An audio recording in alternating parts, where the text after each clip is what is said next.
Hello everyone, welcome back to my channel. Welcome ঘুরতে ঘোরাতে। আমি মহু, আমার আরেকটি নতুন ব্লগে সকল বন্ধুদের জানাই ওয়েলকাম। কেমন আছো তোমরা সবাই? আশা করি যে যেখানে আছো সবাই সুস্থ আছো এবং ভালো আছো বলে না তার কৃপা আমরাও বেশ ভালো আছি। তো চলো, মর্নিং থেকে কিন্তু ব্লগটা আবার স্টার্ট করেছি। অ্যাকচুয়ালি আমাদের ব্রেকফাস্ট সবই হয়ে গেছে, হয়ে গিয়ে কিন্তু আমি ব্লগ স্টার্ট করেছি। আর এরপরে কিন্তু কিচেনে যাব। তো চলো কিচেনে এখন ঢোকা যাক। আর সবাই সাথে থাকো, সঙ্গে থাকো। আই হোপ তোমাদের কাছে ব্লগটা অনেক অনেক ভালো লাগবে। আর আমি এখন কিচেনে ঢুকে যাচ্ছি আর রান্নাবান্না জোগাড়জাটি করে নিয়েছি। আর এইদিকে কিন্তু আমি রান্নাটা চাপিয়ে দিয়েই কিন্তু আমি ব্লগ স্টার্ট করেছি, বুঝতে পেরেছো? তো এই যে চাটনি হচ্ছে অ্যাকচুয়ালি। আর কী কী কেটে বেছে আমি সবসময় বলি আমার ব্লগে, সবসময় আমি সব কিছু কেটে বেছে নিই। এই যে ডাঁটা আমার আগের দিনের আমি কেটে রেখেছিলাম আর কি, কন্টেনারে শুধু সব কেটে কেটে রেখে দিই অনেক সময়। আর কিছু সবজি কেটে নিয়েছি। এটা দেখো সব ধরনের সবজি আছে, কাঁচকলা, উচ্ছে, বেগুন, তারপরে লাউ, এইসব দিয়ে আর কি উচ্ছে দিয়ে একটা শুক্তো হবে।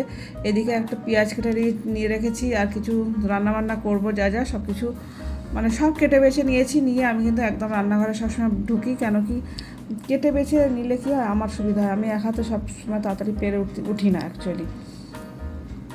আর আমার কেউ করে দেওয়ার নেই, সবটাই আমাকে নিজেকে করতে হয়। তো আমি চাটনিটা কিন্তু চাপিয়ে দিয়েছি, সর্ষে আর শুকনো লঙ্কা ফোড়ন দিয়ে কিন্তু চাটনি চাপিয়ে দিয়েছি। দিয়ে আমি রান্না স্টার্ট করে দিয়েছি। আর যারা যারা এখনও পর্যন্ত চ্যানেলটি সাবস্ক্রাইব করোনি, প্লিজ চ্যানেলটিকে সাবস্ক্রাইব করে দিয়ে পাশে থেকে যেও বন্ধু হয়ে। তোমাদের ভালোবাসা একান্ত কাম্য। এদিকে দেখো চাটনি কিন্তু প্রায় হয়েই এসেছে। আর তোমাদের কাছে যতটা পারো রান্না শেয়ার করবো। তারপর আজকে জানো তো অনেক কাজকর্ম আছে, বুঝেছো তো? এত কাজ বলে কথা না। তারপরে আমার ক্লাউডি ওয়েদার আছে মাঝে মধ্যে, আবার মাঝে মধ্যে একটু হালকা হালকা রোদ্দুর, এরকম একটা ভাব। এই দিকে দেখো বেশ কিছুদিন আগে আমি ডাইনিং টেবিল তোমাদের কাছে শেয়ার করেছিলাম, পালিশে পাঠিয়েছিলাম। সেই ডাইনিং টেবিলগুলো কিন্তু আজকে দিতে এসেছে। আর এটা কিন্তু বেশ কয়েকদিন আগেকার ভিডিও। আমি মাঝে আমি কারেন্ট ভিডিও দিয়েছি, তো এই ভিডিওটা আমার দেওয়া হয়নি। তো আজকে ভাবলাম তোমাদের কাছে শেয়ার করে নিই। তো দেখো আমার ডাইনিং টেবিলটা কিন্তু সব দিতে এসছে, যে দাদা আমাদের কাঠের কাজ করে দেয়, ফার্নিচারের আমার কাজ করেছে এই বাড়িতে আসার পর, এই দাদা আর কি। তো এই দাদাই কাছে আমি পাঠিয়েছিলাম ডাইনিং টেবিল নতুন করে আমি পালিশ করাচ্ছি। যেহেতু আমার বাড়ির সমস্ত আমি কিছু যা ফার্নিচার সব উডেনের মানে উডেন কালার আর কি, যেটা হয় সানবাইকা, ওই সানবাইকা কালারের করছি। যার জন্যে আমি ভাবলাম কি ডাইনিং টেবিলটাও কালারটা অন্য, তো সেটাও করে নিই। যার জন্য আমি ডাইনিং টেবিল পাঠিয়েছিলাম। তো দিতে আসছে, দেখো দেখে নাও। তো এনারা এবার ফিটিংসটা করে দেবে। আর এই ডাইনিং টেবিলটা জানো তো আমার বহু বছরের ডাইনিং টেবিল। আজকে না মেয়ের মায় আমি ত্যাগ করতে পারছি না। কিছু কিছু জিনিস আমি আমার আগের বাড়িতে, তোমরা অনেক যারা আমার নতুন ভিউয়ার্স জানো না, হয়তো পুরোনো ভিউয়ার্স যারা তারা জানবে আমার আগের বাড়িতে আমার কিছু জিনিস এখনও আছে। আগের আর আমার আর একটা ফ্ল্যাটে কিন্তু আছে। তো কিছু জিনিস ওখানে রেখে এসেছি, কিন্তু বাট ওখানে আমার ড্রেসিং টেবিলও রাখা আছে, বেশ কিছু জিনিস আছে, সোফাও রাখা আছে।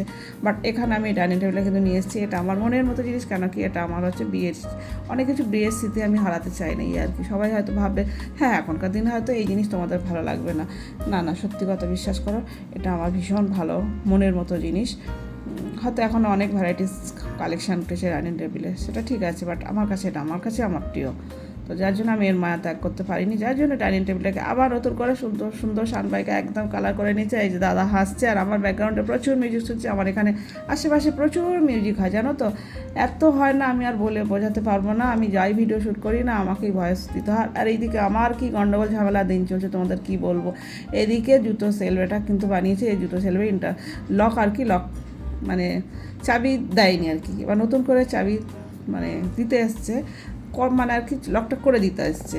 ওই কাঠের দাদা যে দিতে এসছেন উনি আর কি এই মিস্ত্রিকে নিয়েছেন। তারপরে দাঁড়াও, আরও কত কি আছে এই কাণ্ড কারখানা আমার দেখবে আজকে।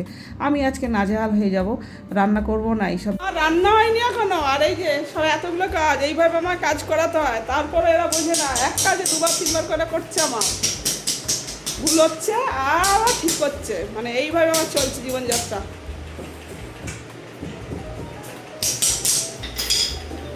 তো গাইস, ওরা এই যে ডাইনিং টেবিলটা দিয়ে গেল, আর দরজাটাও ইন্টারলক একটু প্রবলেম হচ্ছিল, সেটাও ঠিক করলো। তো এরপরে রান্নাঘরে আবার রান্না করতে করতে অ্যাকচুয়ালি এইসব কাজ হচ্ছে, সব কাজ একসাথে আমাকে ম্যানেজ করতে হয়। মানে সকালবেলা থেকে শুরু হয় আমার এই লড়াই যুদ্ধ, সংসারে রান্না, তারপর এইসবের যত কাজ সব আমাকে দেখতে হয়। এই শর্মাকে আমার বাড়ির লোক কেউ দেখে না, যেটা রিয়েল সেটাই বলি, কারণ আমি যদি না করাই হবে না। এই নতুন করে ডাইনিং টেবিলটা আমি আবার পালিশ করালাম তোমাদের। তো গাইস একটু তোমাদের কাছে শেয়ার করে দিচ্ছি, যেহেতু নতুন করে পালিশ করিয়েছি, দেখো কালারটা কি দারুণ লাগছে না সানবাইকে। আমার কাছে তো বেশ ভালো লাগছে, তোমাদের কাছে কেমন লাগছে অবশ্যই বলো। এর আগে কিন্তু কালার কিন্তু অন্যরকম ছিল ডাইনিং টেবিলের, যার জন্য পুরোটা একদম এই সানবাইকার মতো আমি করে নিলাম। এরপর কিন্তু আমি কিচেনে যাব, রান্নাবান্না করতে করতে চলে এসেছি, এরকম একটা ব্যাপার আর কি। তো গাইস এরপরে দেখো আমি রান্নাঘরে তো চলে এসেছি, আর পুরোটাই আমি কি বলবো, এতটাই আজকে চাপে যাচ্ছে না কি বলবো। একবার রান্না ঘরে ঢুকছি, একবার মিস্ত্রিদের পিছনে কথা বলছি। একদিকে কি হয়েছে সমস্যা, জুতো সেলফের তো একটা সমস্যা হচ্ছে, চাবি হয়নি, প্লাস দরজার ইন্টারলকও কিন্তু সমস্যা হয়েছে, দরজার ইন্টারলকও ঠিক করতে এসছে। মানে দুটো কাজ একসাথে আজকে করতে এসছে, তার মধ্যে রান্না। এবার আমি থাকছি, একবার রান্নাঘরে ঢুকছি, একবার ওদের দেখছি। আর আমি যদি না বলি ঠিকঠাক মতো দাঁড়িয়ে থেকে না করালে এই কাজগুলো অ্যাকচুয়ালি হয় না। আর আমার বাড়িতে আমাকেই সব কিছু করতে হয়, কী করবো, এরমভাবেই আমাকে ম্যানেজমেন্ট করতে হয়। সংসারের দায়িত্বটা সবটাই আমার উপর, কিছু করার নেই। আর এইদিকে দেখো আমার একটু হালকা হালকা মানে মেঘলা ওয়েদার, ক্লাউডি, আবার কোনো সময় রোদ্দুর বেরোচ্ছে, এরকম একটা ব্যাপার। বড়িগুলো কিন্তু ভেজে নিলাম। এবার উচ্ছেগুলো আমি সুন্দর করে একদম বেশ ভালো করে ভেজে নিচ্ছি উচ্ছেগুলো। আর শুক্তানি করতে গেলে উচ্ছে সুন্দর করে ভাজলে না খেতেও ভালো লাগে। এরপরে আমি এটা 5 ফোড়ন দিলাম, আর শুকনো লঙ্কা কিন্তু ফোড়ন, 5 ফোড়ন শুকনো লঙ্কা দিয়ে এই যে সবজিগুলো এর মধ্যে আছে, বটবটি, কাঁচকলা, আলু, বেগুন, উচ্ছে, এইসব বেশ কয়েক রকম সবজি দিয়ে কিন্তু আমি শুক্তানিটা বানাবো। খেতে কিন্তু দারুণ লাগে। আর এই গরমের সময় না শুক্তো হলে না, শুক্তো দিয়েই কিন্তু ভাত খাওয়া যায়। এই ডাঁটাটা কিন্তু আমি কেটে রেখে দিই, অনেক সময় ডাঁটা তোমরাও কেটে রেখে দেবে। আমি কি করি বলো তো, ডাঁটা আনলে না কেটে সঙ্গে সঙ্গে কন্টেনারে ঢুকিয়ে রেখে দিই, 2-3 দিন পরে করলেও টাটকা থাকে। তারপরে আমি একটু কষিয়ে নিলাম, দিয়ে এই যে বাটাটা দিলাম, এটা হচ্ছে রাঁধুনি পোস্ত আর একটু সাদা সর্ষে বাটা। এইটা হচ্ছে শুক্তানির আসল মশলা। ভালোভাবে একটু হালকা করে ফ্রাই করে নিয়ে এবার জল ঢেলে দিয়ে দিলাম, ব্যাস। আর হলুদ সামান্য না দিলে নয়, দিয়েছি। শুক্তানিতে অত হলুদ দিতে লাগে না। আর এরপর শেষে কিন্তু আমি বড়িগুলো দিয়ে দিলাম, আর কষাতে কষাতে এমনিতেই শুক্তানি রান্না হয়ে যায়। আমি আর দেখো এই যে শেষে কিন্তু 1 চামচ ঘি দিয়েছি। ঘিটা হচ্ছে সব থেকে একটা সুন্দর জিনিস, যেটা না দিলে ভালো লাগে না, খুব সুন্দর লাগে। ঘিটা তোমরা দেবে শুক্তানিতে, খুব ভালো লাগে। আর এইদিকে দেখো আমি আলু ফ্রাই করবো এবার। এইখানে আমি চিকেন অ্যাকচুয়ালি আমি ম্যারিনেট করে রেখেছি, তোমাদের কাছে আমার বলা হয়নি সেটা। তো এইদিকে কয়েকটা আলু আমি দিয়েছি। এবার দেখো গোটা গরম মশলা, ছোটো মানে দারচিনি, লং, ছোটো এলাচ দিয়ে আর 5 ফোড়ন, গোটা জিরে দিয়ে আমি ফোড়ন দিয়ে দিয়েছি, দিয়ে পেঁয়াজ ঢেলে দিচ্ছি, দিয়ে কিন্তু এবার আমি কিন্তু এই যে চিকেনটা আমার কিন্তু ম্যারিনেট করা ছিল অনেক আগে। আমি কোন সকালে একটা চিকেন ম্যারিনেট মানে 4 ঘন্টা 5 ঘন্টা মানে হয়ে গেছে ম্যারিনেট করে কিন্তু আমি রেখেছিলাম। এরপরে দেখো একটা একটা করে ড্রাই সসেসগুলো দিয়ে দিচ্ছি। শুকনো লঙ্কা তো গুঁড়ো একটু শুধু কালার আসার জন্য দিই। এবার টমেটো তো কুচিও দিয়ে দিলাম, একটু জিরে গুঁড়ো দিয়ে দিয়েছি, দিয়ে এবার ঢাকা দিয়ে কষিয়ে কষিয়ে রান্না করে কিন্তু একদম চিকেন হয়ে যায়। চিকেনটা কোনো বেশি সময় লাগে না, সময় লাগে বেশি মটনের। আর দেখো আমি খুব তাড়াতাড়ি শেষে দিলাম একটু টক দই দিয়ে দিলাম শেষে, টক দইটা আমার ভীষণ ভালো লাগে তাই দিলাম। তো আমার কিন্তু এই চিকেনটা হলে হয়ে যাবে। তারপরে কিন্তু আমি স্নান করতে যাবো, স্নান করিনি অ্যাকচুয়ালি। ওরা কাজে আসার পর অনেকটা ওদের সময় দিতে হয়েছে, রান্না বন্ধ করছি করে আমার সময় দিতে হয়েছে, কিছু করার নেই। আর যদি না আমি ওইভাবে করি তো কাজগুলো হবে না। ঠিকঠাক করেছে, কিন্তু তার মধ্যে আবার একটা জায়গার চাবির একটু গণ্ডগোল হচ্ছে, দেখি আবার ডেকে আবার করাতে হবে, কেন সমস্যা আমার লেগেই থাকে। তো চিকেনটা হয়ে গেলে বাসনগুলো আমি যা আছে কাউন্টার থেকে সব আমি নিচে দিয়ে দেবো, কাজে দিদি আসবে এসে মেজে দেবে। আর তারপর আমি স্নান করতে যাবো।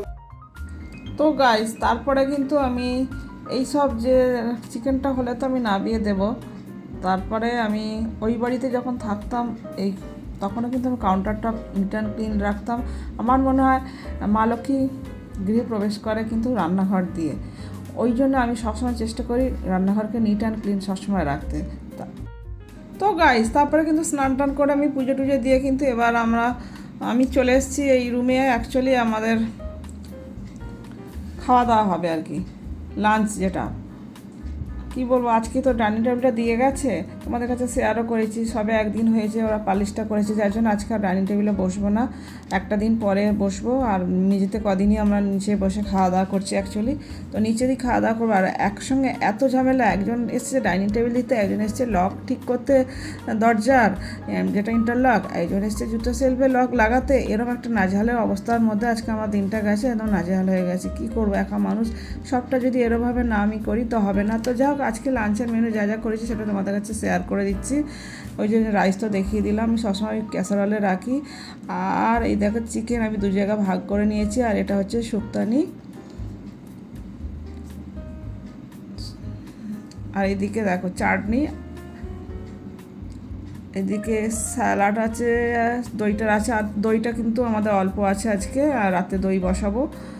আর এই দিয়ে কিন্তু আমাদের লাঞ্চটা এখানে কমপ্লিট করব এখন। আর আমরা খেয়ে দিয়ে কিন্তু আবার একটু বেরোতে হবে আমার। তো চলো, ভিডিওটা আর টানছি না, ভিডিওটা আজকের মতো এখানে এন্ড করছি। ভিডিও ভালো লেগে থাকলে অবশ্যই একটা লাইক করো, কমেন্ট করো, শেয়ার করো। চ্যানেলে নতুন হয়ে তাহলে চ্যানেলটি সাবস্ক্রাইব করে পাশে থাকা বেল বাটনটি অবশ্যই অল করো। যে যেখানে আছে সবাই সুস্থ থেকো, ভালো থেকো, ভোলে না থেকো। Bye, love you all, take care, tata.